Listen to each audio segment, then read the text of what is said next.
Boa noite, amigos. No ar o Casaca no Rádio, um programa 100% vascaíno. Rio de Janeiro, dia 25 de setembro de 2018, são 21 horas e 31 minutos.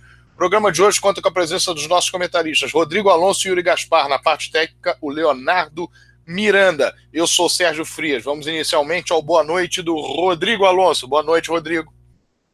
Boa noite, Sérgio. Boa noite, Yuri. Boa noite aí aos amigos casaquistas. Estão nos acompanhando aí pelo YouTube. Bom, independente do resultado do jogo, do Vasco, se for vitória ou se for derrota, a certeza que a gente tem é que vai ser com sofrimento. O Vasco não...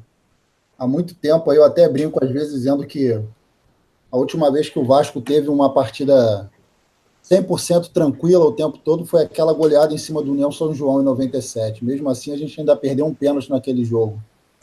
Ele que o Edmundo meteu lá os 7 gols.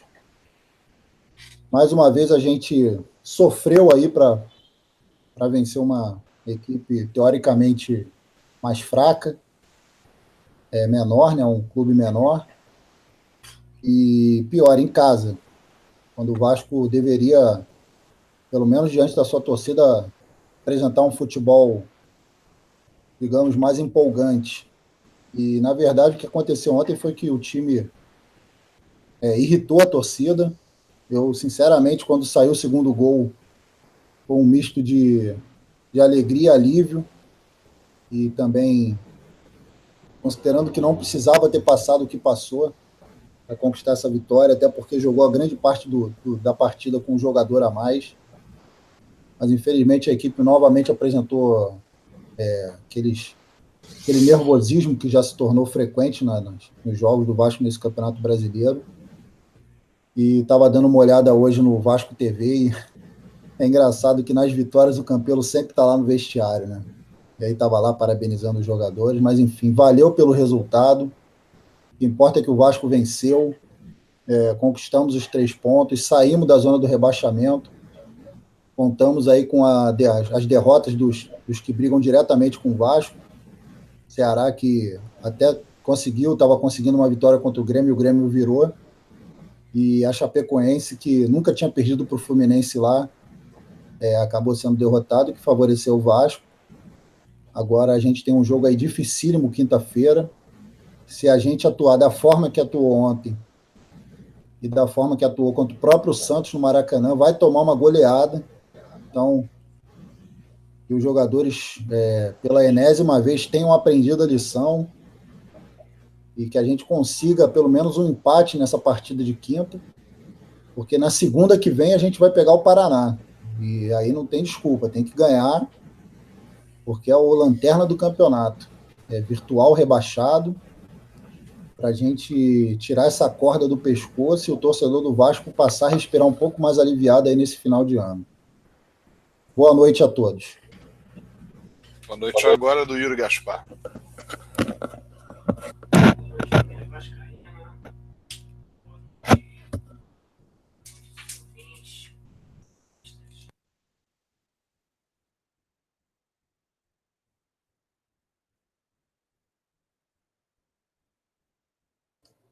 Yuri, tá sem som aí.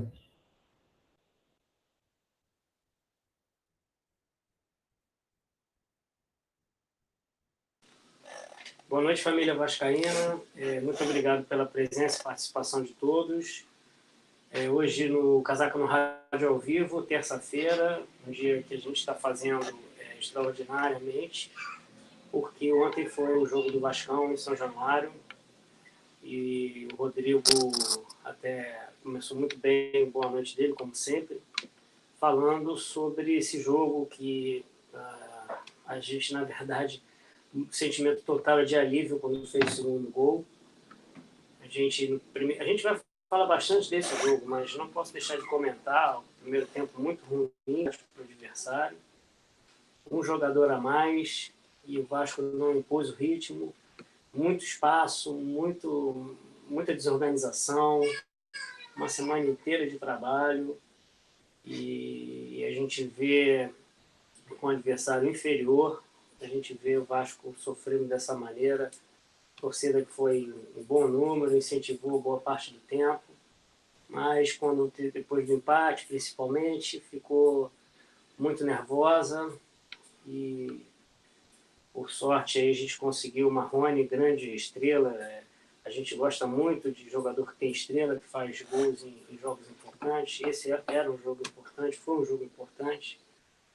Maxi Lopes poderia ter feito, como no jogo do Flamengo, poderia ter feito em outros jogos, tomou um cartão amarelo bobo, vai nos desfalcar nesse jogo contra o Santos, um jogo muito difícil, uma pedreira, lá na casa do adversário. E depois tem o Paraná, que é a obrigação nossa de ganhar. O nosso sonho é ter esses 6 pontos, para que a gente possa sair e dar uma acalmada aí, que os jogadores lesionados retornem e que haja um padrão de jogo com o técnico Valentim, que a gente jogue pelo menos o início do jogo lá contra o Flamengo, primeiro tempo. E, enfim, que o presidente apareça, né, quando tem revés, e não fique só nos louros da vitória, que ele trabalhe e que ele consiga recolocar o Vasco lá em cima da tabela. Então, vou terminando meu boa noite, também reiterando o pedido de participação de vocês pelo WhatsApp, é o prefixo 21 99 9, como é que é? Até esqueci o telefone, estou vendo o meu número aqui, é o 971-693-694. E também nós temos o chat no nosso canal do YouTube, que é o Web TV Casaca. Então, vocês podem participar por esses 2 canais, e a gente vai comentar e responder ao final do programa. Repete o número, muito. É o 21 971 693 694, é o número do WhatsApp. A gente conta sempre com mais de 50 comentários lidos no Casaca no Rádio. Muito obrigado a todos.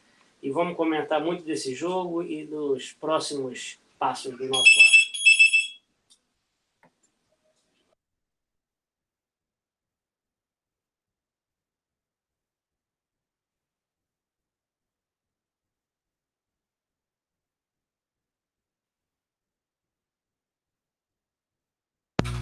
Muito bem.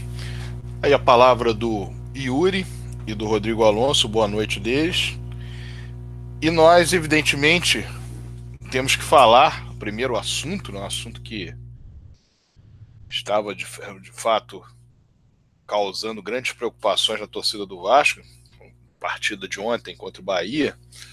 O Vasco teve um final feliz de rodada, saiu da zona de rebaixamento, está com 28 pontos ganhos, ficou junto com a Chapecoense mais ganha no número de vitórias, então hoje o Vasco é o 16º colocado no Campeonato Brasileiro. E a partida contra o Bahia, ela era fundamental ser vencida pelo Vasco, mas foi de fato um jogo até certo ponto surpreendente no que tange a escalação inicial do Vasco, a postura do próprio Bahia diante do Vasco. O Bahia perdeu 2 grandes chances de gol no início da partida, uma com Paulinho e outra com Elber, as 2 com menos de 10 minutos de jogo. O Vasco, de fato, a primeira grande oportunidade que teve no confronto contra os baianos foi o pênalti, o lance do pênalti. O André Rios foi lançado, driblou o goleiro, sofreu a penalidade máxima, batida pelo Iago Pikachu, o Vasco fez 1-0 e teve como bônus a expulsão do goleiro, que cometeu o pênalti em cima do atacante Cruz Maltino. O Vasco, no primeiro tempo, 11-10, se mostrou um pouco assodado depois do gol, talvez tentando fazer logo o segundo, e acabou tomando aos 48 minutos do primeiro tempo, quando bastava segurar a bola, tocar a bola, esperar o intervalo para, com cabeça fria no vestiário, armar o esquema, planejar o esquema para liquidar o jogo no segundo tempo. Acho que acabou tomando um gol aos 48 minutos do primeiro tempo e voltou muito mal para a segunda etapa. O Vasco levantou muito a bola, teve algumas oportunidades, mas em chutes de fora da área, principalmente do Fabrício, uma chegada dele também pela esquerda. E o jogo, que parecia ser um jogo tranquilo, no momento em que houve a expulsão, o pênalti e a conversão do pênalti, passou a ser extremamente nervoso. Os jogadores do Vasco não conseguiram se manter controlados emocionalmente, e acabou saindo o gol, felizmente, dá por volta dos 30 minutos do segundo tempo, um pouco menos que isso, numa jogada, num cruzamento do Iago Pikachu, aos 32 minutos do segundo tempo, um cruzamento do Iago Pikachu. O Marrone, que havia entrado, entrou bem, e é um bom nome do Vasco, é uma boa, um bom fruto da base. O Vasco tem um jogador que tem muito potencial e pode crescer e se tornar realmente um atleta importante, inclusive no time de cima, com o tempo, é verdade, com as oportunidades sendo dadas e ele próprio as aproveitando, terá a chance realmente de ser um atleta importante no elenco do Vasco. Vamos dar tempo ao tempo, evidente. Mas fez o gol, 32 minutos do segundo tempo. O Vasco recuou um pouquinho, mas o Bahia, com 10 jogadores, ele tinha acabado antes do gol, minutos antes do gol, acabado de substituir o Elber, que era o centroavante, pelo Flávio, que era um cabeça de área, e com isso a equipe baiana não conseguiu realmente ser incisiva e o Vasco se manteve numa situação até certo ponto tranquila, embora evidentemente a torcida torcesse para o jogo acabar, enfim, quisesse que o jogo logo acabasse para acabar o sufoco. Mas de fato o Bahia não criou grande coisa no segundo tempo. Ele alçou algumas bolas, tentou alguns lances mais incisivos, mas não teve realmente grandes oportunidades no segundo tempo. O grande perigo do Vasco em relação ao Bahia no jogo de ontem foi na primeira etapa, enquanto estava 0-0, porque houve uma tentativa do treinador do Vasco, Alberto Valentim, de escalar uma equipe ofensiva. O Vasco, que jogara antes com 3 volantes, estava jogando com 3 volantes várias partidas. Nesse jogo entrou com um só. O Thiago Galhardo ficou numa posição como se fosse de segundo volante e efetivamente não foi bem, não se ouve bem. E o Vasco acabou perdendo, vamos dizer, o controle do jogo no meio-campo. O Bahia muito rápido, com o Paulinho, que teve que sair no momento da expulsão do goleiro do Bahia. Entrou o goleiro reserva e ele teve que sair. O Ramírez e os jogadores de frente, né? Principalmente o Elber, né? O Gilberto mais centralizado. E o Bahia realmente incomodou muito naquele período. Se mostrou uma equipe muito mais organizada que o Vasco e realmente o pênalti modificou o quadro. Agora, esse jogo de ontem era uma partida em que o importante era vencer. Há jogos em que você tem que ganhar, e este jogo contra o Bahia ontem, o Vasco tinha que ganhar, tinha que vencer, conquistou a vitória, felizmente, saindo da zona de rebaixamento. Essa semana, vou passar daqui a pouco para o Rodrigo, se ele quiser fazer algum comentário ainda sobre o jogo, mas essa semana nós teremos Santos e Vasco quinta-feira, e no início da próxima, quer dizer, na segunda-feira, válido pela rodada do fim de semana, o Vasco enfrenta o Paraná virtualmente rebaixado, como já salientou o Rodrigo, fora de casa. Independentemente do resultado contra o Santos, se o Vasco ganhar, se o Vasco empatar, se o Vasco perder, enfim, o resultado contra o Paraná tem que ser de vitória. O jogo contra o Santos é um jogo atrasado, ninguém mais joga na rodada, o empate pode ser considerado um ótimo resultado, até porque o jogo contra o Santos em São Paulo e você empatar como o Santos quando vem para o Rio para jogar contra o Vasco, empatar sempre é um bom resultado. Mas independentemente desse jogo, Maxi Lopes não joga, o nosso Yuri aqui acabou de falar sobre isso, levou mais uma vez o terceiro cartão amarelo, se não me engano a segunda série de cartões amarelos dele, já tomou portanto 6, se não me engano é a segunda série. E o Vasco então tem na segunda-feira uma partida muito importante para ratificar sua recuperação no campeonato. O Vasco empatou com o Flamengo na penúltima rodada em Brasília, venceu o jogo de ontem e vencendo na próxima rodada contra o Paraná estará ratificada uma recuperação. E aí, com 31 pontos, quem sabe 32, empatando com o Santos, que possa chegar a 34, melhor ainda se for, mas enfim, nessa conta o Vasco vai precisar de alguma coisa em torno de 13, 14 pontos. Uma vitória sobre o Santos seria sensacional, 11 pontos, para de fato não temer rebaixamento. O número 46 que é colocado na mídia, acredito que seja muito difícil que um rebaixado tenha 46 pontos. Acredito que os rebaixados eles terão no máximo 44. Se o Vasco somar os 45, é muito difícil que seja algo diferente. Em termos de qualidade de elenco, nós já falamos aqui várias vezes. O Vasco tem elenco superior a vários times que estão disputando o Campeonato Brasileiro. Houve uma perda técnica grande, houve uma dificuldade muito clara de reposição. Os jogadores do Vasco que tinham um rendimento em determinado momento do campeonato caíram muito. Nós também já falamos sobre isso. O Vasco tem um problema sobre o aspecto físico. Mas, de fato, mesmo assim, olhando o elenco do Vasco e olhando o elenco de uma série de clubes, o Vasco não está no lugar em que deveria estar em termos de elenco. Não era para o Vasco estar em 16º. O Vasco podia estar lá brigando, no meio da tabela, enfim. Agora, levando-se em consideração que isso se dá pela forma como o Vasco foi perdendo jogadores, o Vasco deixou os jogadores irem embora, enfim.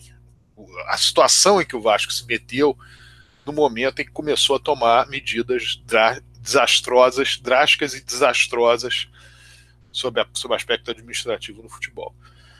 Porque se nós considerarmos o início do Campeonato Brasileiro, como nós já falamos aqui, as 7 primeiras rodadas, o Vasco fez 11 pontos, ou seja, o Vasco tinha ampla condição de estar brigando hoje por uma vaga na Libertadores ou ficar entre os 8, brigando ali na parte de cima da tabela.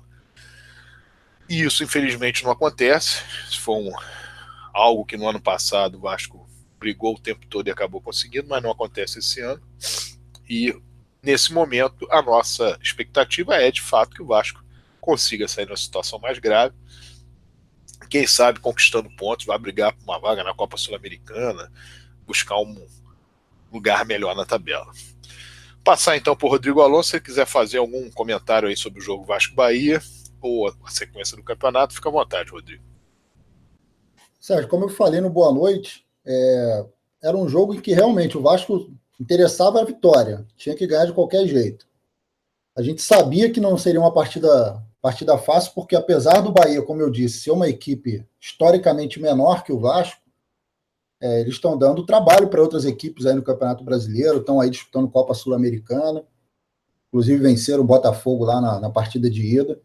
Só que o cenário que se desenhou para o Vasco ontem na partida, com aquela expulsão, que a gente imaginava, o Vasco agora vai partir para cima, então pelo menos vai manter essa vitória até com uma certa tranquilidade.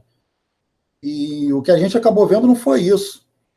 E a atuação do Vasco foi tão ruim, mas tão ruim, que a gente até esqueceu de que o Vasco foi prejudicado ontem. Teve um pênalti claro a favor do Vasco, quando a partida estava 1-1.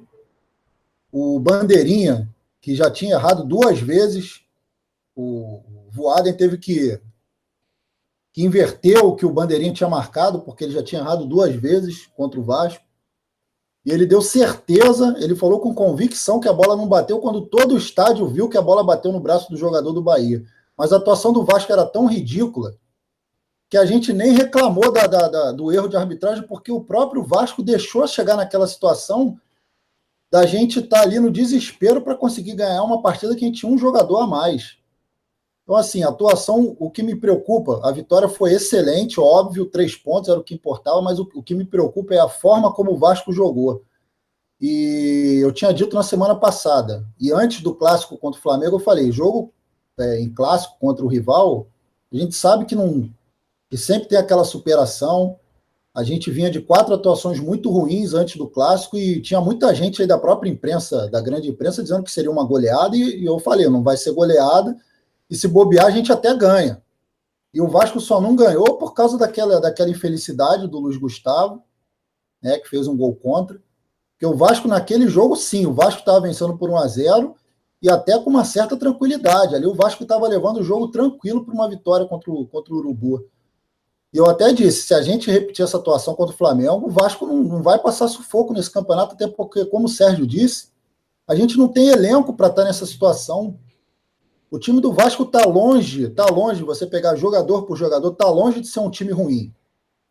Agora, da forma como vem atuando, e não vamos nos esquecer, departamento médico e preparação física. A gente tem quase um outro time no departamento médico. Saiu notícia agora à noite no Net Vasco que o Valentim vai provavelmente integrar o Rodrigo, o Hugo Borges, o Rafael França e o Dudu do Sub-20 no profissional. Quer dizer, vão jogar os garotos na fogueira porque não tem jogador. Porque os jogadores, o time do Vasco está doente. O elenco do Vasco está doente. O jogador se lesiona, o jogador se machuca em treinamento. E tem aquela máxima, né? A sorte, ela acompanha os competentes.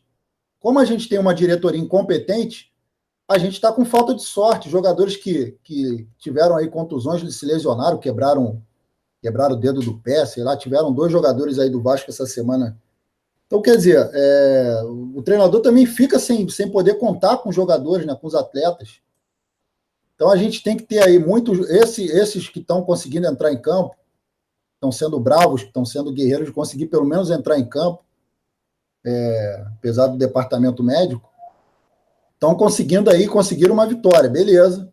A gente vai ter um jogo dificílimo quinta-feira, 8 horas contra o Santos, como eu falei, um empate lá, até porque na história não é fácil jogar do Santos lá na Vila Belmiro, em qualquer situação, o Vasco de 99, o Vasco de 97, o Vasco de 88, jogar com o Santos lá um empate não é um resultado ruim. Agora, segunda-feira tem que vencer o Paraná, que a gente vai ter aí os próximos 5 jogos, contra o Santos, contra o Paraná fora, contra o Botafogo no Engenhão, mando do Botafogo, mas a torcida do Vasco vai estar lá presente, contra o Cruzeiro em São Januário e depois contra o Sport fora. Então, assim, cada jogo é uma final, a gente vai ter que se desdobrar, os jogadores que estão em campo não podem atuar da forma como atuaram novamente. Repito, a gente até então, até o jogo de hoje, o Sérgio de repente até pode ter aí na sua memória algum outro jogo, mas eu não me recordo do Vasco ter sido prejudicado por arbitragem. Foi prejudicado ontem, mas isso felizmente não alterou o resultado do jogo. O Vasco saiu vitorioso, então a gente nem perdeu ponto por causa disso. Mas é bom a gente ficar de olho, porque o Vasco já foi arremessado para a Série B uma vez por erros de arbitragem. Em 2015, o Vasco foi arremessado com a perda de 14 pontos. Eu não sei se, de repente, o Vasco começar a reagir, como foi naquela situação que o Vasco começou a reagir no segundo turno, e aí, de repente, do nada, começaram a surgir os erros. Os erros de arbitragem no segundo turno foram absurdos. Até a oposição do Vasco admitiu isso. Então, que a equipe comece a reagir e a gente comece a ficar de olho também. E se começarem a prejudicar, o Casaca vai apontar o dedo, porque aqui a gente não está preocupado, não, a direção não é a direção, o presidente não é o Eurico, então a gente vai denunciar assim, a gente vai apontar o dedo, vai colocar o dedo na ferida. Se começarem a roubar o Vasco, a gente vai falar aqui. Ao contrário da oposição que lá atrás se omitiu, ficou calada, ficou fazendo piadinha, vendo o Vasco sendo assaltado, o Vasco sendo jogado na Série B, a gente não vai ficar calado, não. Se começarem a prejudicar o Vasco, a gente vai apontar aqui e vamos continuar apontando a incompetência da diretoria. A gente quer saber quando é que esses jogadores que estão no DM vão estar disponíveis para o Valentim colocar em campo.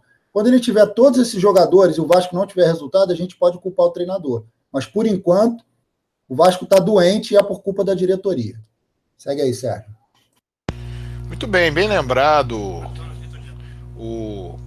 a colocação em relação ao pênalti ocorrido no segundo tempo. Foi muito evidente que houve a penalidade pela atitude dos jogadores, né? 8 jogadores do Vasco partiram para cima porque efetivamente a bola bateu na mão. E o curioso foi o Nino Paraíba, né? E o Nino Paraíba em 2011 foi o mesmo, foi em 2015, foi o mesmo que cometeu um pênalti claríssimo em cima do Jorge Henrique no jogo Avaí-Vasco em Florianópolis. O Vasco vai vencer por 1-0, um gol de pênalti marcado pelo Vasco, e aquele foi um segundo pênalti já nos descontos, nos acréscimos do primeiro tempo. O Nino Paraíba subiu nas costas do Jorge Henrique, derrubou, e o árbitro não marcou a penalidade máxima. Um árbitro que havia apitado apenas uma partida na Série A naquele ano e que foi colocado, evidentemente, numa pressão num jogo contra o Avaí e Vasco e Avaí, no caso, 2 equipes que estavam brigando contra o rebaixamento. Curiosamente, foi o Nino Paraíba também que cometeu essa penalidade. Isso lembra um outro jogador que cometeu 2 pênaltis a favor do Vasco e não foi punido. O Williams, que era o cabeça de área do Flamengo em 2010, aos 41 minutos do segundo tempo, botou a mão na bola dentro da área de forma absolutamente clara, só o juiz não viu. O Flamengo ganhou por 2-1 a partida e o Vasco foi eliminado. E o Vasco foi eliminado do Campeonato Carioca. E lá em 2015, mais uma vez, no jogo Vasco e Cruzeiro, no Mineirão, partida, o Cruzeiro vencia por 2-1 e ele, o Williams, botou a mão na bola dentro da área, na cara do juiz, na cara do árbitro, e o árbitro não marcou a penalidade máxima a favor do Vasco. Só aí nós estamos falando de 2 jogos em que o Vasco empatou, poderia ter vencido. Só com esses 2 jogos, para vocês terem uma ideia, como o Vasco foi assaltado em termos de arbitragem em 2015, o Vasco não teria ido para a segunda divisão. Mas isso, só um detalhe, um mero detalhe histórico. O Vasco foi prejudicado sim nesse Campeonato Brasileiro, no jogo contra o Flamengo do turno, o gol do Flamengo, a partida foi 1-1, o gol do Flamengo foi marcado em impedimento. No início da jogada havia impedimento do ataque do rubro-negro. E foi beneficiado, nós falamos aqui no programa, na partida contra o Cruzeiro, no Mineirão, houve um empate em 1-1, e houve um pênalti para o Cruzeiro no primeiro tempo, que não foi marcado, um pênalti foi cometido pelo De Sábato. No segundo tempo, uma outra penalidade foi reclamada pela equipe do Cruzeiro, mas desta vez não aconteceu. Um lance de corpo a corpo, corpo com corpo, mas o chamado jogo de corpo, enfim, como preferirem. Mas no primeiro tempo houve o pênalti contra o Vasco, não foi marcado. Então, em termos de arbitragem, nós podemos considerar que o Vasco deixou de somar 2 pontos contra o Flamengo no primeiro turno e somou 1 contra o Cruzeiro no segundo turno. O pênalti contra o Atlético Mineiro, marcado no último minuto em cima do Rio na primeira rodada, foi pênalti, embora alguns órgãos de imprensa tenham questionado, mas foi pênalti. E esses lances de ontem, o Vasco, de fato, se tivesse deixado de ganhar o jogo, nós poderíamos dizer, olha, houve um prejuízo, esse prejuízo tirou o ponto do Vasco, como o Vasco ganhou o jogo, não se leva tanto, não podemos levar tanto em consideração isso. Mas não se leva em consideração no que diz respeito à pontuação. Mas tudo isso dito pelo Rodrigo e colocado no que tange a produção do Vasco, a preocupação que nós temos, a questão do departamento médico, nós entendemos que, de fato, o Vasco precisa ter algo mais para se manter num lugar afastado da zona de rebaixamento, com a possibilidade de subir na tabela e dar um pouco mais de tranquilidade aos seus torcedores. Se nós observarmos esse Campeonato Brasileiro, a partir do momento em que houve a confusão no Chile, após na véspera do jogo, melhor dizendo, em que o Vasco se defrontaria contra a equipe da Universidade do Chile, o Vasco no Campeonato Brasileiro passou a não ter tranquilidade para ganhar jogo algum. Essa é a realidade. O Vasco virou uma partida contra o América Mineiro no começo do campeonato, por 4-1 em casa. O Vasco obteve algumas outras vitórias, mas sempre com dificuldade. Depois daquele episódio, nós vamos voltar a lembrar, naquele episódio vários jogadores do Vasco acabaram ficando afastados. Um deles é o Fabrício, que está jogando. Outro, o Evander, que não foi negociado para a vinda do Diego Souza no Vasco, porque o Vasco entendeu na época que o Evander era uma joia, que tinha que ser valorizado, etc. Ele emprestou de graça para a Dinamarca. Posteriormente, futebol da Dinamarca. O Vasco perdeu o Wellington, cabeça de área, e diante das contusões todas que tem, de repente o Wellington hoje poderia jogar, né, dentro de uma possibilidade de tanto rodízio que há dos cabeças de área do Vasco. De qualquer maneira, o Vasco trouxe o Raul, que é um bom jogador, e perdeu também, na ocasião, o Paulão na zaga. O Paulão, que é o zagueiro do América Mineiro, não vem cumprimentando no América Mineiro, mostrando que o problema do Vasco não era o Paulão na zaga. Se fosse o Paulão na zaga, ele tinha afundado o time do América Mineiro. O América Mineiro faz uma boa campanha no Brasileiro desse ano. Enfim, uma situação como aquela causou problemas, houve uma série de jogadores que depois saíram, nós já falamos isso aqui em outros programas, a dificuldade que teve entre você perder um atacante, no caso o Riascos, e o colocar para estrear um outro 69 dias depois, o Maxi Lopes, o problema inerente ao Wagner, que é um problema que vem de trás de questões contratuais, o contrato que não se renova, a situação que não se resolve, o jogador vai ficando irritado, enfim, e acaba chegando àquilo que nós vimos há 2 ou 3 semanas, com a entrada do atleta da Justiça e a sua liberação em função de valores não pagos pelo Vasco, embora o clube tenha dito que os pagou no decorrer de 2018, que havia valores inerentes a 2017 não pagos, mas também em relação a 2018 também não pagos. E isso vai causando efetivamente problemas. O problema físico, ele é gritante. O Vasco, os jogadores do Vasco, eles entram nos jogos e uma série de dificuldades de conseguirem numa produção sequencial não se machucarem. É impressionante, realmente é algo que salta aos olhos. A condição física do Maxi Lopes é muito precária ainda. É um jogador, tudo bem, tem um estilo, é mais pesado, etc., mas ele é muito precário, ainda está muito sem mobilidade. Um atleta que já está jogando no Vasco há mais de um mês e meio. E nós vemos realmente um distanciamento dele dentro daquilo que se imagina de um centroavante com um pouco mais de mobilidade. É um jogador que pode fazer diferença? Claro que sim. Um jogador hábil, um jogador que sabe se colocar em campo, mas de fato há uma dificuldade muito grande sob o aspecto físico, da condição física. Agora, claro, sabe se poupar, sabe qual bola ir, sabe qual bola não ir. Enfim, é um atleta que tem qualidade, independentemente da questão física. E existem outros problemas que nós estamos vendo. Os problemas são graves e o que preocupa o torcedor do Vasco é exatamente que no momento final do campeonato, na hora de agrupar, na hora de todos buscarem o mesmo objetivo, no caso dos 20 clubes da Série A, cada jogo uma batalha, cada jogo uma guerra, e aí o Vasco está mais fragilizado que seus adversários nessa busca. Mas nós temos que ir jogo a jogo, torcer para que jogo a jogo surja uma melhora, nós possamos ver realmente o Vasco numa trajetória mais tranquila e as vitórias vindo, porque as vitórias elas acabam dando tranquilidade, dando moral.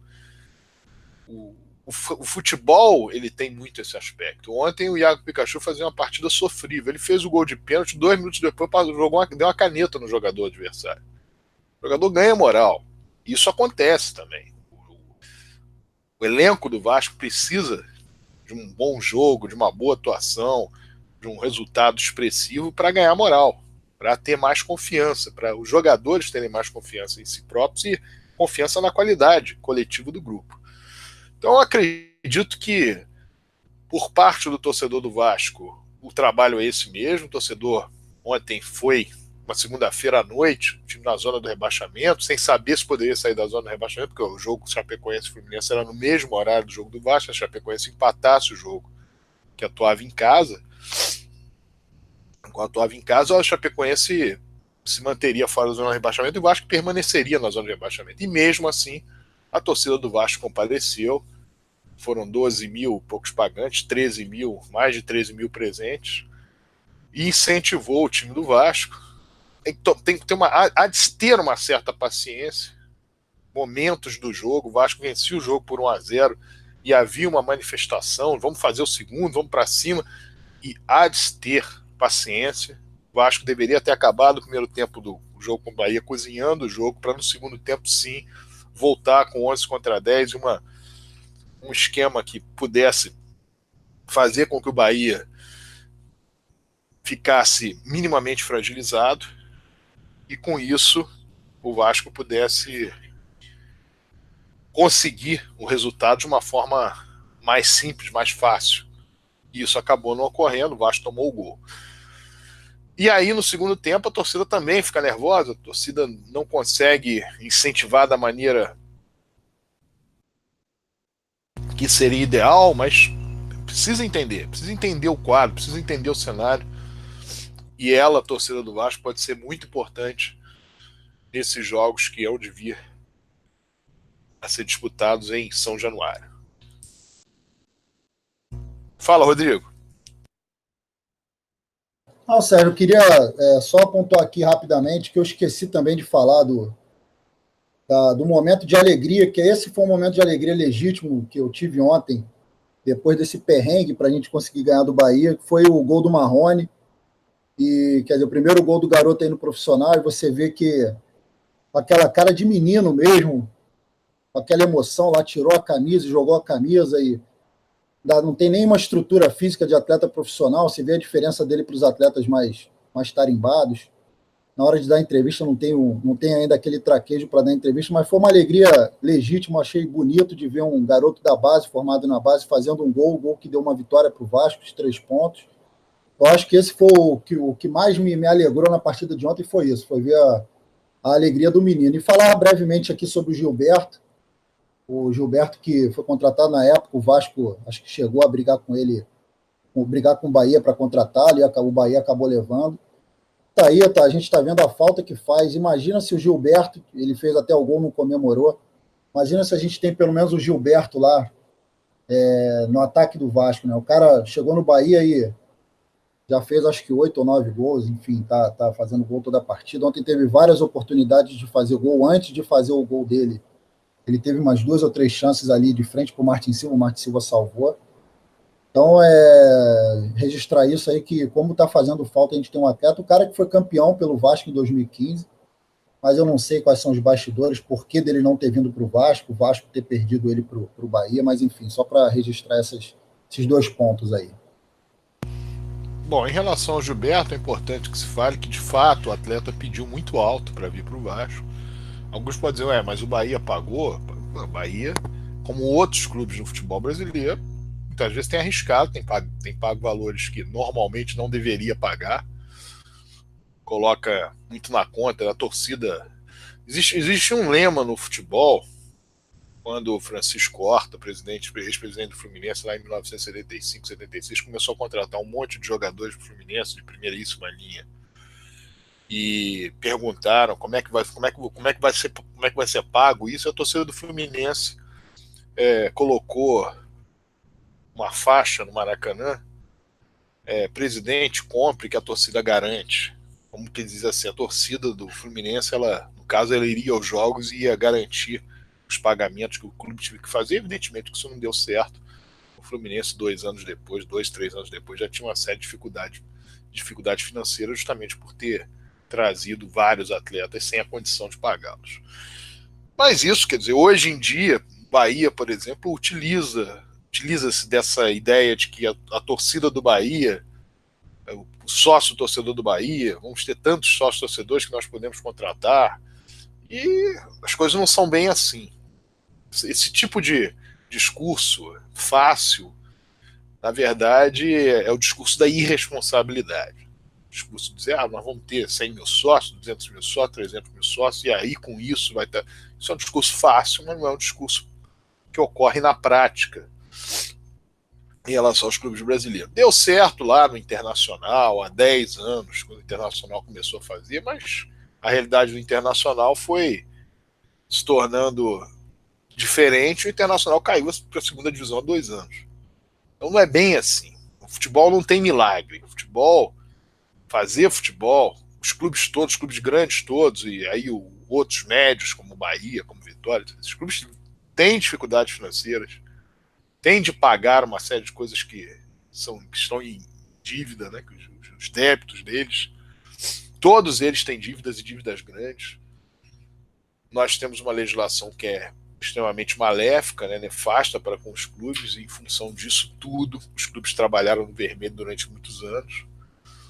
E isso, independentemente da vontade ou do desejo dos torcedores, precisa ser levado em consideração. O Gilberto é um jogador que atuou muito bem no Campeonato Brasileiro de 2013 pela Portuguesa de Desportos, mas em 2 outras oportunidades que teve para jogar em clubes grandes, no Vasco em 2015 e no São Paulo no ano seguinte, o atleta não se ouve bem.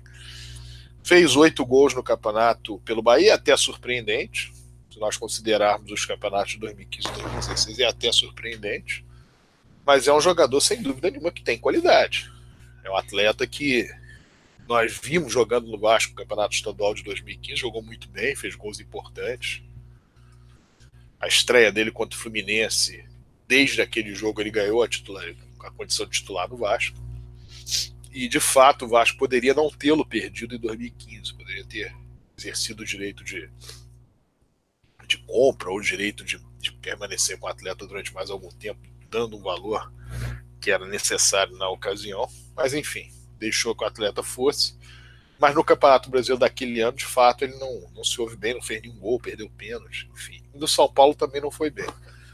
Fica a dúvida se é um jogador que num clube médio ele consegue sobressair e marcar gols, ou se foi uma coincidência o que aconteceu no Vasco e no São Paulo. O São Paulo também não teve uma grande sequência, mas não foi bem no Campeonato Brasileiro. O fato é que de fato é ótimo. O fato é que o Vasco perdeu o atleta, mas o valor que pagaria por ele também era uma aposta muito alta. Então eu não acredito como um erro da direção do Vasco não ter trazido o Gilberto diante das circunstâncias em que poderia ser, o jogador poderia vir ou não. De qualquer maneira, fica no radar do Vasco. Quem sabe no futuro, um atleta que pode voltar a reincorporar-se. Só o fato dele não ter comemorado o gol marcado contra o Vasco mostra que ele tem carinho e respeito pela torcida do Vasco. E ele foi feliz no Vasco, no sentido de que foi campeão carioca em 2015, o artilheiro da equipe. Fez o último gol do Vasco, do campeonato, o gol da vitória contra o Botafogo. Havia feito também gol decisivo na semifinal contra o Flamengo. Outro gol em clássico contra o Botafogo. Enfim, fez vários gols importantes naquela campanha em que o Vasco conseguiu a conquista do Campeonato Carioca após 11 anos. Bom, o Vasco em relação ao futebol é isso. Nós temos aí a expectativa de que no programa da próxima terça-feira nós possamos abri-lo com o Vasco tendo mais entre 3 e 6 pontos na tabela, no mínimo 3. E entendendo que o elenco do Vasco de fato não era para estar nessa situação. O elenco que o Vasco tem não é para o Vasco que está em 16º lugar, é para o Vasco estar numa posição melhor no campeonato, e que a estrutura inicial em que o Vasco começou o Campeonato Brasileiro, se ela fosse mantida, seguramente o Vasco estaria brigando entre os 8 primeiros. Bom, agora temos outros assuntos aí para serem tocados. Nós teremos uma reunião do Conselho Deliberativo na próxima sexta-feira, se não me engano, pelo menos estava delineado isso, uma reunião no Conselho de Benemédios, também ocorrerá, se não me engano, essa semana, depois eu vejo a data exatamente para passar para os senhores. E são reuniões que tratam de temas, reunião do Conselho de Benemédios com relação à questão das mensalidade não, da joia, no caso, para ser paga para o título de sócio, para aquisição da condição de sócio geral, foi proposta pela direção do Vasco. Existem temas referentes à apresentação de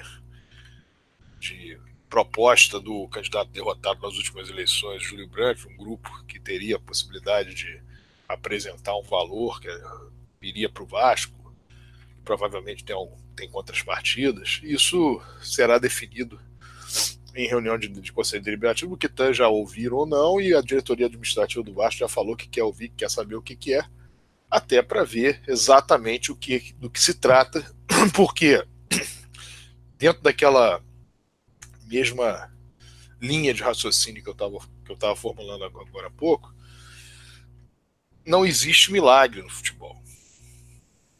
Se alguém chega e diz assim, olha, eu vou doar 200 milhões, 300 milhões, 50 milhões, é uma coisa. Se essa doação não vai acontecer, ou se de repente o presidente do clube pega e fala assim, olha, eu vou presidir o clube tal, e aí eu vou trazer para esse clube tanto, e esse clube não vai ter problema nenhum para pagar isso, porque são coisas que podem funcionar, mas normalmente vem a conta depois. Isso precisa ser entendido. O que o Vasco conseguiu em 1998, o contrato do National Bank, aquilo é muito raro de conseguir, era dentro de uma realidade diferente, em que o Vasco ele só tinha que satisfazer, no caso, o pagamento com relação àquilo que houvesse captação por parte da VGL, de patrocínios do Vasco, e que o Vasco ficava com 50%, quer dizer, ele estava, na verdade, dando 50% da sua marca em relação a patrocínios, valores que fossem conseguidos através da valor da marca, 50% para a empresa e 50% para o próprio Vasco, com um investimento inicial absurdo do National Bank. Aquilo deu certo no Vasco, deu mais certo no Vasco do que deu a Rix no Corinthians, mais certo do que deu a ISL no Flamengo e no Grêmio. Tão certo, um pouco melhor em termos de contrapartidas do que aconteceu na Parmalat no início da década de 90. Mas hoje em dia as coisas não acontecem dessa maneira. Alguém pode chegar e oferecer alguma coisa para o clube, mas a contrapartida normalmente é violenta.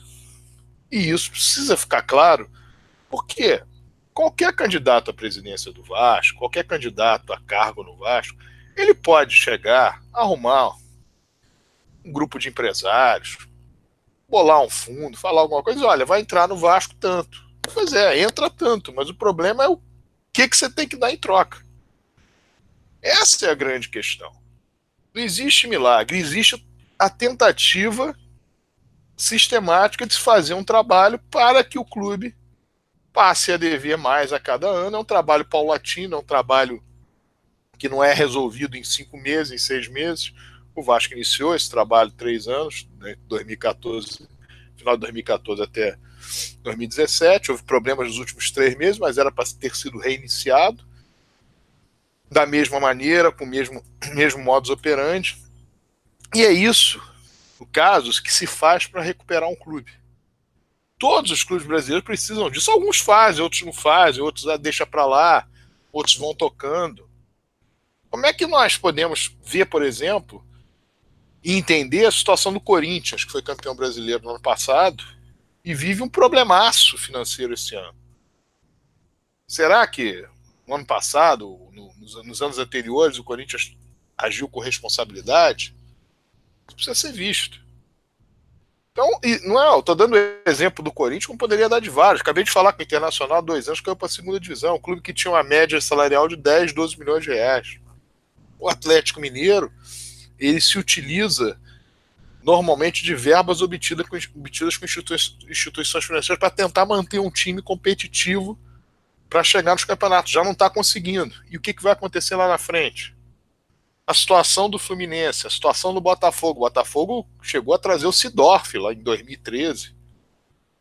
Uma expectativa de que o Botafogo ia... 2013, 2014, por aí. Expectativa do Botafogo de que ele poderia vir a chegar num patamar maior, etc. Conseguiu chegar na Libertadores. Na ocasião, o trabalho que a técnico era até Oswaldo de Oliveira, acho que 2013, eu estou falando de 2014, mas 2013. E de repente apareceu uma dívida monstruosa. Nós vimos o Flamengo, que o Flamengo teve uma recuperação financeira, está muito bem, e tal, o Flamengo comprando jogador, tal, o Flamengo comprando jogador, tal, o Flamengo comprando jogador, tal. Daqui a pouco pode estourar também. Então os clubes, o Palmeiras, evidentemente, que tem uma conta para vir. O Palmeiras teve um investimento grande, foi feito no clube, através do seu presidente. Hoje tem uma senhora que está dentro do clube e praticamente querendo mandar no clube, através da Crefisa. E existem problemas que acontecem. O Santos, que era um fazedor de joias da base, vendendo jogadores e mais jogadores por altas quantias, um problema seríssimo, quase com possibilidade de impeachment. Viveu uma realidade de zona de rebaixamento durante boa parte desse campeonato. O Cruzeiro vive uma realidade também em termos de elenco, de custo de elenco, que é irreal. O Cruzeiro não tem como pagar o que ele paga. Ele tá empurrando com a barriga, O São Paulo viveu problemas seríssimos nos últimos 5, 6 anos. Se recuperando agora nesse Campeonato Brasileiro, apostando em quê? Apostando em jogadores veteranos. Diego Souza, Nenê. Então, o futebol como um todo, ele não tem muita muito mistério. Os clubes eles têm que buscar caminhos para pagar as suas dívidas, para poderem regularizar a sua situação e tentar, com criatividade, montar seus elencos. Então, isso é importante e é aí aparecer, surgir uma proposta e mostrar essa proposta, as pessoas, ver os torcedores do VAR perceberem, a proposta é essa. Mas tem essa contrapartida, tem aquela outra, as pessoas virem a consequência disso tudo. Que não existe gênio, não aparece uma pessoa que tem a solução. Qualquer um pode dar essa solução. Entrada de dinheiro e depois o que se paga. O problema é o que se fazer, que vai se fazer, quando se tem a opção de atuar, agir com responsabilidade, entendendo que a responsabilidade é você diminuir minimamente os seus gastos, você conseguir diminuir a sua dívida e conseguir, com criatividade, fazer o que foi feito, por exemplo, nos 3 últimos anos. Pode ser feito de uma outra maneira, ok, mas que seja feito o modelo que foi feito nos últimos 3 anos, e que você vai conseguindo objetivos, vai conquistando objetivos, vai ficando com uma possibilidade melhor. O Vasco vive uma realidade, sim, com a Caixa Econômica Federal. O último ano assinou um patrocínio de 8 meses por 11 milhões de reais. 11 milhões e meio de reais, alguma coisa em torno disso. Algo que dava cerca de 18 milhões de reais por contrato ano. Isso foi um crescimento, começou lá em 2015, em 2016 o Vasco caiu para a segunda divisão, aceitou uma diminuição, mas quando chegou em 2017 o Vasco dobrou proporcionalmente. Isso tudo se faz mostrando que existe um caminho de responsabilidade fiscal, responsabilidade com relação a pagamento de acordos, etc. E isso os clubes todos querem fazer isso. Os clubes todos brigam por fazer isso. Mas, muitas vezes, o dirigente, aqueles que comandam, vamos deixar isso para lá e vamos fazer dessa maneira, vamos fazer de outra, vamos arriscar aqui. E aí, muitas vezes, esse risco causa problemas lá na frente. Então, esse é um dos temas do Conselho Deliberativo. O outro tema é a agressão absolutamente lamentável que foi sofrida por 2 membros entre os conselheiros eleitos, 2 conselheiros eleitos, que foram eleitos pela chapa amarela nas últimas ocorridas. No caso, a chapa foi eleita e eles eleitos na eleição de novembro último, dia 7 de novembro último, e, de certa forma, é preocupante porque aquela reunião que ocorreu na oportunidade foi uma reunião absolutamente tranquila, em que haviam 178 presentes, 176 foram favoráveis, sendo que um dos não favoráveis foi o presidente do Conselho Fiscal por motivos expressos e de certa forma, com uma preocupação, com zelo com relação ao clube, no que diz respeito a que nem todos os documentos haviam sido entregues ainda. Então, uma atitude de prudência. Mas, enfim, 176 conselheiros entre 178 optaram pelo empréstimo e optaram por fazer com que o Vasco tivesse naquela noite uma noite absolutamente tranquila, com vários grupos políticos tomando o mesmo caminho. E qualquer tipo de agressão ali não tinha realmente fundamento algum. Foi feito nas imediações do Vasco, mas, quer dizer, não foi feito dentro da sede do Vasco, mas nas imediações do clube. Imediações do Vasco, eu estou dizendo, imediações da sede da Lagoa, sede náutica da Lagoa. Mas, de fato, o Vasco precisava tomar medidas mais sérias, porque se fala muito em mídias sociais, porque ameaça disso, ameaça daquilo outro. Quando surge ameaça, nada melhor do que pedir um reforço de policiamento, e fazer com que a coisa fique mais tranquila, para que não haja possibilidade, não se permita a possibilidade de que aconteça esse tipo de situação, esse tipo de agressão, e que isso não se torne hábito. Então, é outro tema. Vai haver também uma eleição do primeiro secretário. O primeiro secretário da mesa do Conselho Deliberativo renunciou e vai haver uma eleição em relação a esse primeiro secretário. Enfim, e é um momento em que o que se busca no Vasco é algo em termos de tranquilidade para esse final de ano, para o futebol, para que o futebol tenha a possibilidade de andar. Agora também em relação ao basquete, a possibilidade da vinda das verbas necessárias para sanar os problemas financeiros os quais vive o basquete, que normalmente é atingido numa crise financeira do clube. E o basquete tem possibilidades também de iniciar a NBB com uma campanha boa, ter possibilidade de, durante o ano de 2017 até 2018, quando termina a NBB, o Vasco alcançar uma posição que dê possibilidade nos playoffs, que o Vasco busque chegar ao título, que busque brigar pelo título.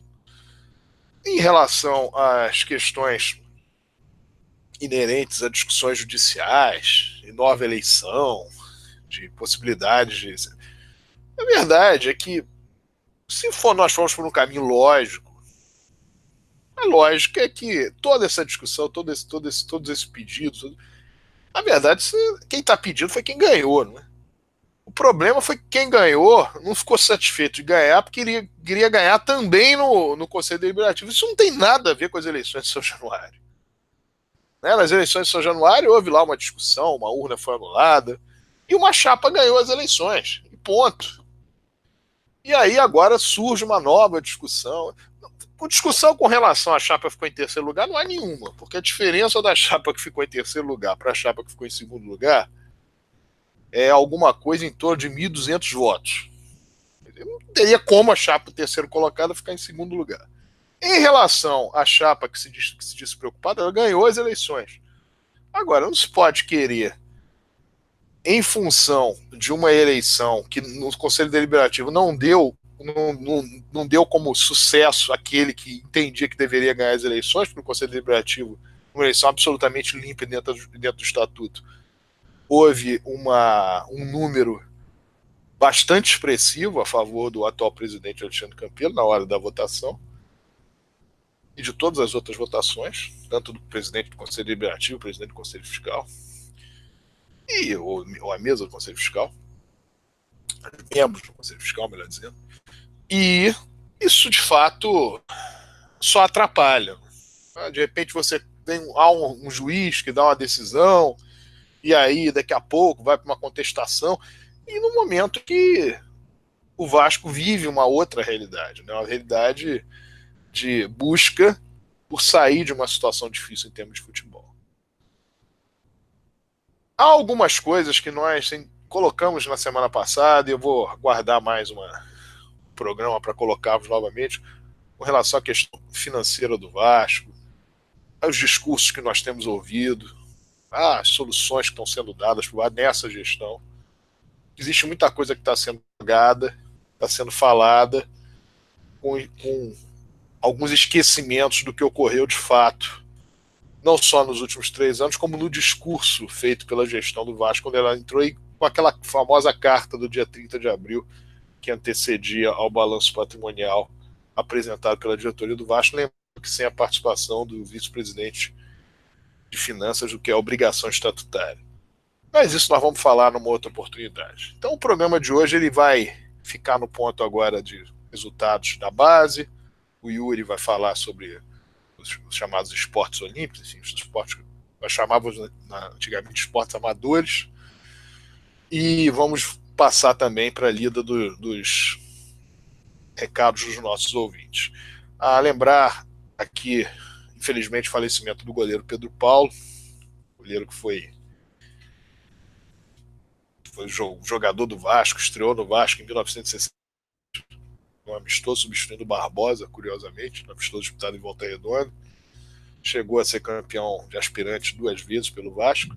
Em 1968 foi goleiro titular de um bom ano, uma boa campanha que o Vasco fez no Campeonato Estadual. O Vasco chegou ao vice-campeonato estadual, que o Vasco não chegava a uma final de campeonato estadual desde 1958, e também chegou nas finais da Taça Brasil, quadrangular final, e o Vasco foi até a última partida com chance de conquistar. Precisava vencer o Santos, perdeu o jogo para ter uma outra partida, enfim.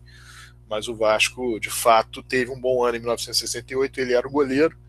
Posteriormente, com a chegada do Andrada em 1969, perdeu espaço e partir de 1970 pediu para sair do clube, foi sendo emprestado por Olaria até conseguir a sua saída do Olaria, depois foi trabalhar na Fugap. E um atleta que fez de alguma maneira a sua história no Vasco e que precisa ser devidamente lembrado nesse momento, um momento evidentemente triste para a família, um momento triste para todos aqueles que o acompanharam na época, a época agarrando no time do Vasco, cotado para a seleção brasileira, no final de 1960, sendo convocados para a seleção brasileira, e de fato alguém que fez a sua história no Vasco, como eu falei, 2 vezes campeão de aspirantes e cerca de 10 anos praticamente no clube. 8 anos praticamente no clube. E fica aí essa lembrança do goleiro Pedro Paulo, goleiro titular do Clube de Regatas Vasco da Gama no ano de 1968. Vamos então ao Rodrigo Alonso para ele passar os resultados da base. Em seguida, o Írio Gaspar já pode, logo após a fala do Rodrigo Alonso, tocar nos pontos referentes aos esportes amadores. Vamos lá, Rodrigo. Bom, Sérgio, essa semana aí que passou, na quarta-feira, o Vasco novamente pegou seu rival favorito, aliás, o seu freguês favorito, e mais uma vez eles fizeram nossa alegria na base. Pela Taça Guanabara Sub-13, partida semifinal contra o Urubu, o Vasco empatou em 1-1 no tempo normal, o gol do Vasco foi o Leozinho, e conseguiu a vitória por 4-2 nos pênaltis. Pela Taça Guanabara Sub-14, nova semifinal contra o Urubu, nova vitória do Vasco, Vasco 1-0, gol do Jonathan. No sábado, pela Taça Guanabara Sub-15, o Vasco infelizmente foi derrotado pelo Fluminense por 2-1, mas foi partida de primeira fase, não era jogo decisivo. E o gol do Vasco foi do Hugo Iglesias. E pela Taça Guanabara Sub-17, ainda no sábado, o Vasco empatou com o Fluminense 1-1, gol do Brandon. E por fim, no domingo, mais um título aí da categoria de base do Vasco. Dessa vez a Taça Guanabara Sub-14, na final o Vasco empatou com o Fluminense por 1-1. O gol do Vasco no tempo regulamentar foi do Kian. E nos penais a gente venceu por 5-4. Então parabéns aí à garotada do Sub-14, o Vasco campeão da Taça Guanabara. Segue aí, Sérgio. Vamos lá, Yuri.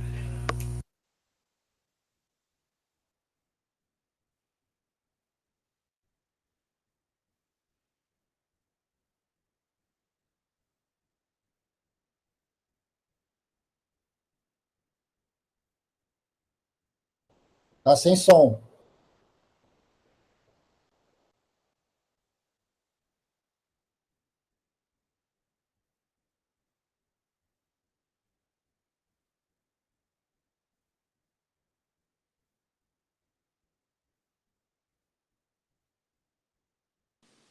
Alô, boa noite. Desculpa aqui o microfone. Então, aproveitando o gancho do Rodrigo Alonso sobre os esportes da base, o esporte que a garotada ganhou. Parabéns aí aos nossos jovens, nossas crianças vascaínas no futebol. Também vamos ressaltar aqui a parte da base do basquete. O Vascão venceu pelo estadual Fluminense no Sub-14 e Sub-17. E no Sub-15 venceu o Jacarepaguá, também a garotada da base do Vasco, do basquete. Parabéns a todos. Eu vou ressaltar também o grande festival paralímpico que ocorreu no sábado em São Januário. Foi junto com 48 cidades no Brasil, comemorando o Dia do Atleta Paralímpico. Então foram milhares de crianças, milhares de pessoas no complexo de piscina do Vasco, né? E muito feito, né? E graças a Deus revitalizado, reformado e reaberto pelo presidente Eurico Miranda, após o desastre da administração MUVE, em que nosso patrimônio foi dilapidado, dilacerado e muitas modalidades ficaram sem o apoio.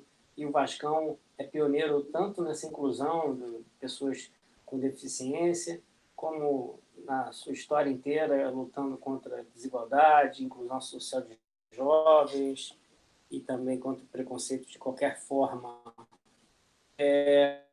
O futebol de 7, a gente está sempre falando deles, né, aqui no Casaca no Rádio.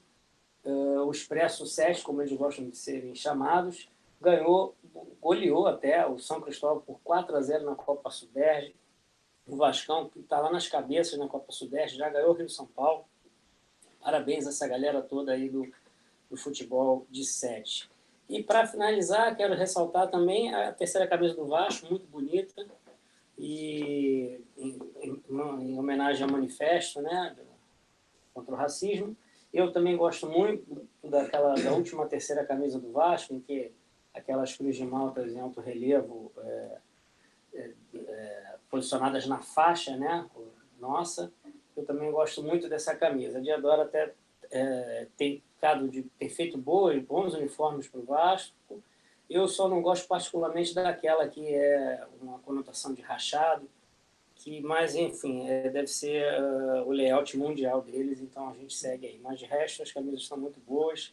E essa, apesar de toda a dificuldade que a gente teve em ganhar no Bahia, conseguimos a vitória. Então, estreou pé quente aí. Grandes vendas dessa camisa na loja de São Januário e demais pontos no Rio de Janeiro. Vai, Sérgio.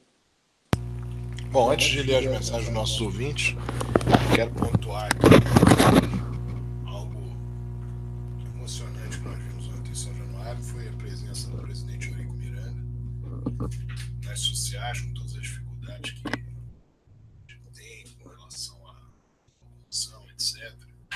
Ele que foi um grande entusiasta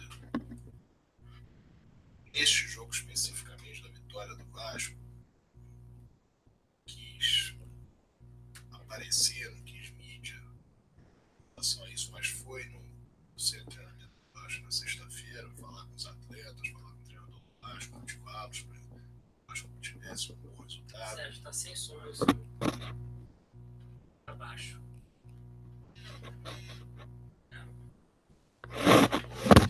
O Vasco, de fato, teve a possibilidade. E o Vasco, de fato, teve a possibilidade de conseguir essa vitória.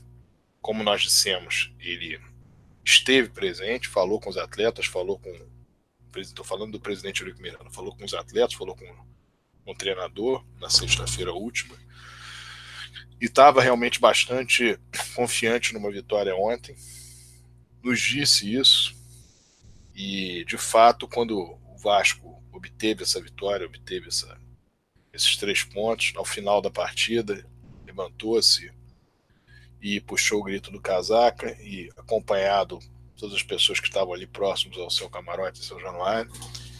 De fato, é um exemplo para todo vascaíno, exemplo muito claro de vascaínismo, e é realmente importante que o torcedor do Vasco tenha essa consciência do que é você ser Vasco até esse ponto, mesmo com dificuldade, mesmo com todas as dificuldades, faz questão de estar presente ao jogo, mesmo com todas as injustiças que foram cometidas, com todas as bobagens que são ditas em relação a ele, os haters de internet, todos aqueles que despeitados e invejosos. É um grande exemplo de vascaíno, um exemplo de alguém que brigou e continuará brigando pelo Vasco, fez isso desde lá de trás, desde os anos 60, da maneira que foi sempre possível para que ele fizesse. É o maior vencedor em termos de futebol, um dirigente de futebol, são 52 títulos conquistados, 52 ou 53 títulos conquistados. Realmente é uma figura ímpar na história do Vasco, e que dá essa demonstração de amor ao Vasco, de dedicação ao Vasco, mesmo com todas as limitações que tem hoje. Nós esperamos, evidentemente, que se consiga reverter esse quadro com o trabalho, com as medicações, com fisioterapia, etc., que tudo possa ser revertido, mas é realmente de emocionar tudo aquilo que nós vimos ontem no jogo Vasco e Bahia em São Januário. E, de fato, como eu acabei de dizer, um exemplo para todo vascaíno, para ser devidamente visto e entendido. que é ser Vasco. Um exemplo do que é ser Vasco. Vamos então aqui às mensagens dos nossos ouvintes. Augusto Aristides Jataí do Japão. Boa noite a todos os ouvintes desse maravilhoso programa que é o nosso Casaca no Rádio. O meu boa noite ao Sérgio Frias, Yuri Gaspar, Rodrigo Alonso e ao Leonardo Miranda. E até que enfim vencemos uma partida. Tomamos um sufoco, mas valeu pela garra de todos. Parabenizo os genuínos, os legítimos e os verdadeiros vascaínos que compareceram ao nosso majestoso caldeirão de São Januário e fizeram uma grande pressão em cima do time do Bahia. Mas para permanecermos na Série A, o nosso time precisa melhorar mais o seu padrão de jogo e continuar somando pontos dentro da nossa casa. E também ser um visitante chato e indigesto para os adversários. Por enquanto, tudo depende mesmo dos nossos próprios méritos para superarmos essa fase. E como sempre de costume, será sempre contra tudo e contra todos. Acreditamos nas nossas forças e no nosso manto. Casaca. O nosso time de hoje é um reflexo da atual diretoria. Salve a verdadeira trincheira vascaína. Casaca. Júlio de Fortaleza. Boa noite a todos da mesa. Vamos reagir no Brasileiro. Casaca. Antônio Martinho do Andaraí. Estamos juntos com o Vasco na escuta. Grande abraço. Maurício Aracal, do Ceará. Tamo junto, Casaca. Marcelo Filardes. Boa noite, casaquistas. Bom programa. Estou preocupado com o Vasco. Jogou muito mal ontem. Muito mesmo. Falamos sobre isso hoje, Marcelo. Vamos torcer para conseguir, independentemente deste momento, jogando mal ou jogando bem, que o Vasco consiga efetivamente os pontos, e 3 pontos contra o Paraná são fundamentais, quem sabe buscar ainda alguma coisa, pelo menos um pontinho lá contra o Santos em São Paulo na quinta-feira. Pedro de Nova Aurora de Belfort Roxo acompanhando o Casaca no rádio. João Campos Gomes de Laranjeiros ouvindo o Casaca. O jogo com o Paraná é fundamental, temos que ganhar. É importante que Ceará, Sport, Chapecoense e América percam o máximo de jogos. Temos muitos jogadores contundidos. O último jogo é com o Ceará fora de casa. O jogo será no Pacaembu. Eu culparia aí nessa lista o Vitória também. Vitória é um time que não está conseguindo sair muito daquele lugar, daquela possibilidade ali de ficar entre os últimos colocados. Eduardo Marques, de Paulistana, do Piauí. Boa noite. Estou ligado no Casaca em sintonia em Paulistana, Piauí. Tá aí, um abraço então para todos os piauienses torcedores do Clube de Regatas Vasco da Gama ouvindo o Casaca no rádio. Fabiano da Cunha Moraes Silva, boa noite, salve, salve, amigos casaquistas. Boa noite, Yuri, Alonso e Frias. Ontem estivemos na social saudando nosso eterno presidente Eurico Miranda, lenda viva. Ontem tomamos um sufoco, mas será assim até o final. Martim Silva voltou. Leno fraco no apoio e na marcação, me chama a atenção as mais atuações do Ramon. Temos que ganhar o Paraná e empate contra o Santos.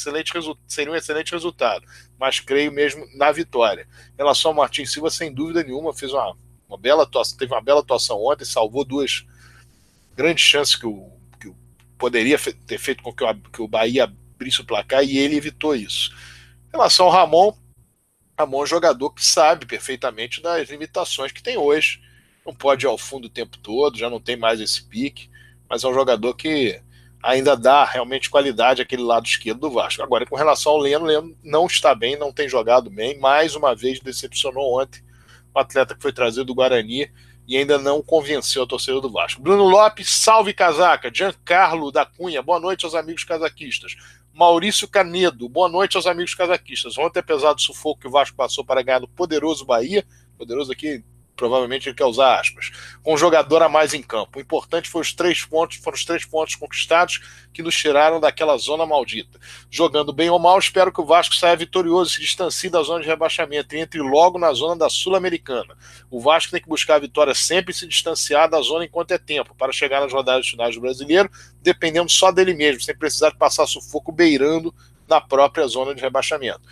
Concordo. Hoje o maior inimigo do Vasco chama-se departamento médico. No caso, ele está concordando aqui com o que foi falado durante o programa. Principalmente no que tange as críticas feitas no que diz respeito à parte física dos atletas, né? Cada jogador sai lesionado. Não, cada jogo um jogador sai lesionado. E assim fica difícil para qualquer treinador manter o elenco da melhor maneira possível. Valber Braga, boa noite a todos do programa. Sou o Valber de Manaus. Um abraço a você, Valber. Um abraço a todos os vascaínos de Manaus, do estado do Amazonas. Rafael Aires Valentim, tem que parar de inventar. Galhardo, cabeça de área. Andrei Consendei, não entendo esses caras fora do time. Para Maranhão e Galhardo. Ele está criticando aqui o fato de o Vasco não, o técnico Alberto Valentim, não optar pelo Andrei e pelo Bruno Consendei, que são 2 jogadores da base, jogadores sem dúvida nenhuma com qualidade, para colocar o Galhardo improvisado e no caso o William Maranhão, com o atleta que veio do Santa Cruz, estava jogando a Série C do Campeonato Brasileiro, e de fato está tendo muito mais cartaz, embora tecnicamente sejam, sem dúvida nenhuma, um jogador que marca mais forte, mas tecnicamente não chegue perto do futebol do André e do Bruno Cossenday. Mais uma do Rafael Aires. No mais, eu acredito na recuperação. O Pikachu tem que voltar a ser lateral, colocar 3 volantes e dar liberdade para ele. Ele poderia também atuar na linha de 3 com uma certa liberdade. Agora, a questão fundamental, meu caro Rafael, é que o Vasco não pode passar de 3 volantes durante 4, 5 jogos para jogar com um só, no caso como fez contra o Bahia. A verdade é que o Bahia se aproveitou dessa escalação, na minha visão equivocada do treinador do Vasco, deu velocidade ao jogo e a partida virou com um pênalti marcado e o goleiro do Bahia expulso, porque estava uma situação muito difícil para o Vasco.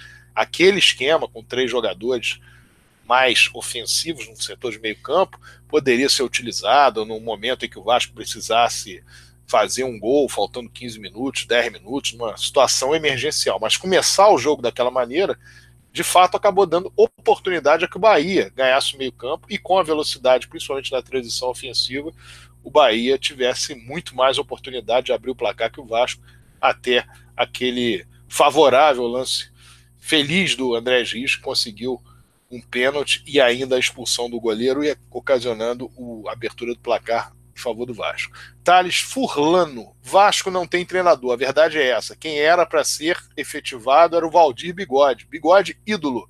O Valdir realmente se mostrou bem nas oportunidades em que teve como interino desde 2017. 2017 como interino, estreou empatando com o Botafogo no Engenhão em 0-0 no Campeonato Carioca, depois no Campeonato Brasileiro, uma partida contra o Fluminense no Maracanã. O Vasco venceu por 1-0. Naquela ocasião tinha 90% dos ingressos, torcedor do Vasco apenas 10%. Nesse ano ele teve a oportunidade de ser escalado como interino na saída do Zé Ricardo, também foi bem. Logo depois da saída do Jorginho, ficou 3 jogos. O Vasco empatou com o Ceará, embora o Ceará não tenha sido um bom resultado, mas empatou depois com o Atlético Mineiro no Mineirão e venceu a Chapecoense por 3-1. Poderia ser tentado, mas o Alberto Valentim não é um técnico que me pareça um técnico incompetente. É um técnico que tem lá um trabalho iniciado lá em volta de 2016, era auxiliar do Cuca, quando o Palmeiras foi campeão brasileiro, aprendeu muita coisa ali, pegou o Palmeiras em 2017, no final do campeonato, foi levando o time bem. Em 2018, com o Botafogo, foi campeão carioca. O time do Botafogo, com várias limitações, ele conseguiu. O Botafogo derrotou o Flamengo na semifinal do Campeonato Carioca e chegou ao título, inclusive contra o Vasco. Agora, a questão é que nos parece estar havendo muitas invenções, jogo após jogo. Parece que a tentativa de achar um modelo ideal, e a cada jogo o Vasco apresenta jogadores ou um modelo de jogo que não condiz com aquilo que apresentava na partida anterior. Isso aconteceu em alguns jogos, desses 5 ou 6 jogos do Alberto Valentim no Vasco. Mas não me parece, não vejo como um treinador competente, como um treinador que não tem condição. O problema é que a situação do Vasco hoje, ela não dá margem para muitos erros. Então o erro da escalação ontem, que evidentemente deve ter sido treinado, deve ter sido pensado, mas o erro de opção, você não sabe como é que o adversário vem. O Bahia tem um bom treinador, que é o Anderson Moreira, e aquilo ali poderia ter dado problema para o Vasco. O Vasco não conseguiu o resultado, se tomasse um gol atrás, a torcida ficaria nervosa, enfim, era um clima todo ruim. Então o Vasco foi muito com sede ao pote em termos de escalação, mas na verdade as grandes chances, até o lance do pênalti sofrido pelo André Gies, foram do Bahia. Felipe do Alto Mateus: boa noite, amigos, na escuta do programa. Ufa, com muito sofrimento, mas os 3 pontos vieram. Apenas um adendo do que já foi dito. A entrada do Fabrício foi interessante, principalmente no clássico. Abraço ao Sérgio, Yuri, Alonso, Léo e ao saudoso não, porque ele está vivo, nosso Cossença, que faz muita falta. Saudade do Cossença. Quer passar, Yuri? Não, só falar, Marcelo André. Então vamos lá, mandando abraço aqui, o Yuri está me passando. Marcelo André, do Grajaú, Walter da Tijuca, aqui no Thiago Reis e o Rui Alexandre Duarte. Um abraço a todos vocês, um abraço, Rui, e vamos em frente, porque atrás vem gente. Vamos lá, vamos seguindo aqui com o nosso programa. E só um último comentário em relação ao Felipe Matheus, sem dúvida, a entrada do Fabrício foi muito boa no Clássico e ele fez um bom segundo tempo ontem, até o momento que esteve em campo. É um jogador que pode ajudar o Vasco nesse período agora, até o final do ano. Vamos então agora ao recado final dos nossos comentaristas, iniciando pelo Rodrigo Alonso. Boa noite, Sérgio. Boa noite, Yuri. Boa noite, família casaquista, amigos vascaínos. Agradecer aí a participação de todos no chat do YouTube. Mandar um abraço aí para o pessoal dos grupos de WhatsApp. Família Casaco, Verdades do Casaca, Verdades do Eurico. Temos aí um jogo dificílimo quinta-feira. O Max não vai jogar. O André Rios levou 3 pontos, mas a princípio vai atuar, então acho que era uma boa oportunidade para deixar o garoto aí, o Marrone, e ver se a estrela dele brilha. De repente faz um golzinho aí para a gente, ou um empate, ou até mesmo uma vitória, que seria excelente, fenomenal, espetacular, lá contra o Santos. Depois uma nova vitória contra o Paraná, para a gente na terça-feira estar fazendo aí mais um programa, dessa vez o Vasco completamente afastado aí de qualquer zona de rebaixamento, que a gente comece a mirar na parte de cima e que o presidente do Vasco apareça para dar uma palavra, não só abraços no vestiário, nas vitórias, mas uma palavra para a torcida vascaína, uma palavra positiva, dizer que agora o Vasco vai sim, vai se recuperar, a gente vai sair dessa situação, que a gente vai brigar por Sul-Americana e vamos ficar na parte de cima da tabela. A gente precisa realmente de palavras positivas por parte da direção para que a gente saia dessa situação. Como o Sérgio disse, a gente falou, o Vasco não tem time para estar nessa situação, que a gente possa terminar o ano aí tranquilo e ano que vem começar a vislumbrar coisas maiores, coisas do tamanho do Vasco. Boa noite. Recado final agora do Yuri Gaspar. Boa noite, família vascaína. Também muito obrigado pela presença, participação de todos os ouvintes no Casaca no Rádio ao Vivo, no Brasil e no mundo. Muito obrigado e a gente conta com todos na terça-feira que vem, em função do jogo do Vasco, segunda-feira contra o Paraná. E a gente faz essa corrente aí total para que a gente ganhe lá quinta-feira em Santos, um jogo difícil, mas que a gente consiga essa vitória com muita força, com muita determinação, empenho dos jogadores para honrar nossa camisa histórica. E na segunda-feira também é obrigação, a gente tem que ganhar no Paraná, último colocado, praticamente já com a mão lá no rebaixamento. A gente tem que ganhar bem para dar alegria à torcida do Vasco. Esse jogo último foi de muito sofrimento contra o Bahia, a gente já teve aquela eliminação contra o Bahia, injusta, porque o Vasco jogou bem até, mas que não converteu em gols. Futebol, a gente precisa fazer gols, e que o Marrone seja aí o nosso artilheiraço, que tanto de cabeça como chutando, de qualquer maneira, ele é da base do Vasco, o Vasco sempre revelando bons jogadores, e que ele faça a diferença aí para que a gente possa conquistar esses 6 pontos durante essa semana que vem. Então, boa semana a todos, muito obrigado e até terça-feira que vem. Muito bem, deixa um beijo a Dona Helena de Niterói, um beijo à minha irmã Claudia Helena, um abraço ao seu Juvenil. Boa noite, Rio, boa noite, Brasil.